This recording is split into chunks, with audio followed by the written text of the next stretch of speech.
You can invest cheaply in REITs because securities transfer tax isn't applicable to REITs. REITs work on a conduit principle.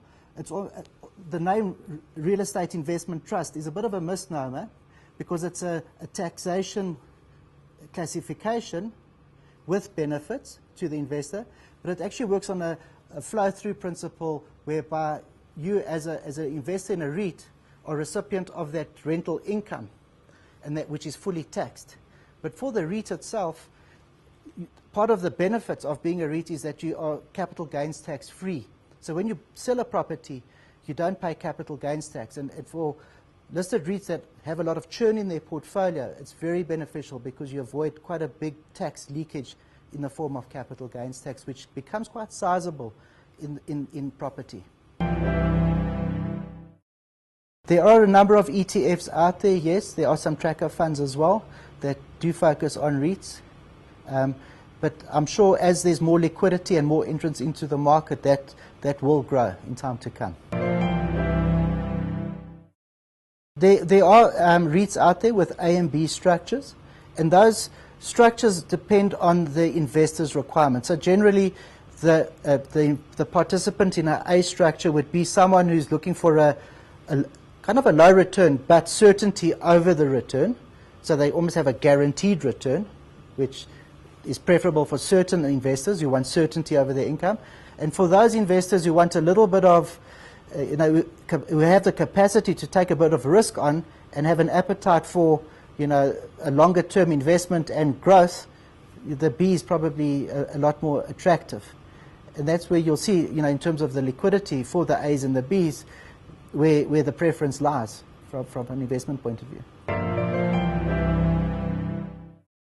Size is important from a risk point of view, in that you are able to absorb, any corporate collapse that could come your way.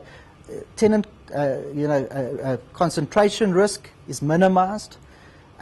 Your ability to, command reasonable pricing in the funding markets is improved if you have size, because there is a lot more security that's afforded to the lender into your fund.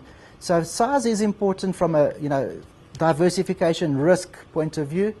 Where size does count against you is when you want to grow. Redefine, for example, Growth Point's in a similar boat. When you get to our size, it's difficult to make a meaningful change to your growth prospects through acquisition or otherwise because of your size.